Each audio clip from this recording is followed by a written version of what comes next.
खबर लखनऊ से है। यूपी पीसीएस की भर्ती परीक्षाओं में पारदर्शिता के लिए नया कानून प्रभावी। नकल रोकने या नकल करते पकड़े जाने पर लगेगा जुर्माना। 1 करोड़ तक जुर्माने के साथ हो सकता है आजीवन कारावास। 1 जुलाई से प्रदेश में यूपी सार्वजनिक परीक्षा अध्यादेश 2024 लागू हो गया है। नए अध्यादेश के तहत कराई जाएगी नर्स एलोपैथ मुख्य परीक्षा। 28 जुलाई को होने जा रही है ये परीक्षा।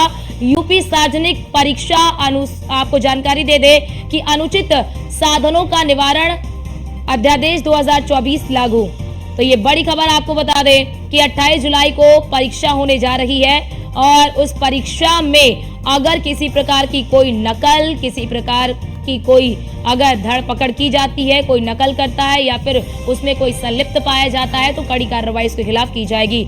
यूपी पीसीएस की भर्ती परीक्षाओं में पारदर्शिता के लिए ये कानून नकल कराने या नकल करते पकड़े जाने पर जुर्माना लगेगा और जुर्माना जो है वो 1 करोड़ रुपए तक जुर्माना आपसे वसूला जाएगा और जुर्माने के साथ ही आजीवन कारावास की सजा भी हो सकती है। 1 जुलाई से प्रदेश में यूपी सार्वजनिक परीक्षा अध्यादेश 2024 लागू हो गया है। नए अध्यादेश के तहत कराई जाएगी नर्स एलोपैथ मुख्य परीक्षा, यानी कि जो नया अध्यादेश लागू हुआ है प्रदेश में उसके तहत ही ये परीक्षा कराई जाएगी। 28 जुलाई को ये परीक्षा होने जा रही है। यूपी सार्वजनिक परीक्षा अनुचित साधनों का निवारण अध्यादेश 2024 लागू हो चुका है।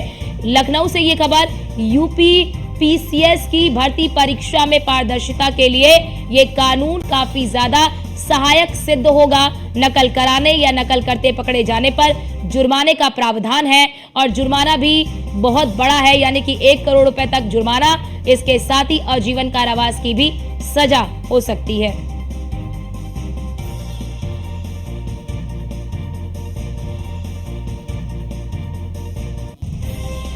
और हमारे साथ हमारे संवाददाता नीलेश चौहान लाइव जुड़ चुके हैं। नीलेश, अब ये अध्यादेश तो पूरे प्रदेश में लागू हो चुका है और ये परीक्षा भी होने वाली है, कितनी सहायक सिद्ध होगी?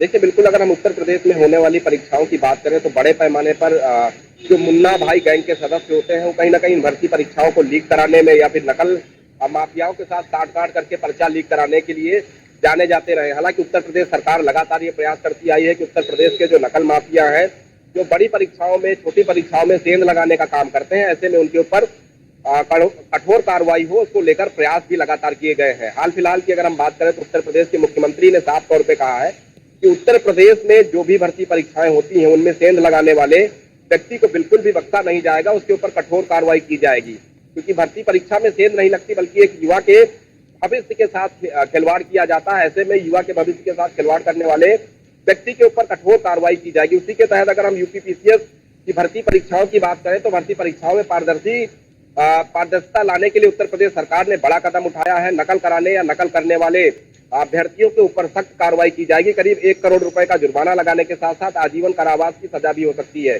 जब इस तरीके का बड़ा जुर्माना होगा, बड़ी कार्रवाई होगी, तो जाहिर सी बात है कि उत्तर प्रदेश में होने वाली जो भर्ती परीक्षाएं हैं उसमें पारदर्शिता लाई जा सकती है और साथ ही साथ ऐसे नकल माफियाओं के ऊपर भी कठोर कार्रवाई होगी, जो लगातार उत्तर प्रदेश सरकार के लिए बड़ी चुनौती बने रहे हैं। हाल फिलहाल की अगर हम बात करें, जिस तरीके से पुलिस भर्ती परीक्षा में सेंधमारी हुई, परीक्षा को रद्द करना पड़ा और सरकार लगातार उस पर जो है अभ्यर्थियों को जवाब देती रही है।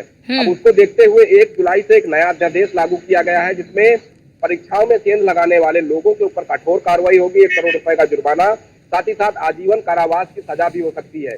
जब जिस तरीके का अध्यादेश लागू हो गया उसके बाद पहली परीक्षा 28 तारीख को यानी कि कल उत्तर प्रदेश में आयोजित की जाएगी और उस परीक्षा पे जब ये अध्यादेश के तहत ये परीक्षा कराई जाएगी। बिल्कुल, अब ये भी जरा बताइए नीलेश, क्योंकि देखिए कानून तो बहुत सारे होते हैं, कानून तो कठोर से कठोर कानून बना दिए जाते हैं, लेकिन बड़ा सवाल यही होता है कि जब तक धरातल पर उसे उस कठोरता के साथ आप नहीं उतारेंगे तब तक वो उतना सहायक सिद्ध नहीं होता है, उसकी उतनी प्रासंगिकता नहीं होती है जितनी प्रासंगिकता इस कानून को बनाने में की जाती है। क्योंकि अध्यादेश लागू हो चुका है। अगर बात कर ले इस अध्यादेश के लागू होने के बाद ये परीक्षा कराई जा रही है, किन मानकों के तहत ये परीक्षा कराई जाएंगी? देखिए अर्चना, बिल्कुल अगर हम उत्तर प्रदेश में परीक्षाओं की बात करें तो उत्तर प्रदेश सरकार लगातार ये प्रयास करती आई है कि जितनी भी भर्ती परीक्षाएं हो उनको पारदर्शी बनाया जाए, जिसको लेकर जो भर्ती परीक्षा सेंटर होते हैं वहां पर सीसीटीवी कैमरे लगाए जाते हैं, साथ ही साथ यूपीएसटीएफ और यूपी एटीएस भी लगातार निगरानी रखती है। लोकल इंटेलिजेंस यूनिट को भी सक्रिय किया जाता है ताकि कहीं पर भी कोई चूक ना हो। कल 28 जुलाई को एक बड़ी परीक्षा होनी है। नर्स एलोपैथ की मुख्य परीक्षा का आयोजन उत्तर प्रदेश के अलग अलग जनपदों में होना है।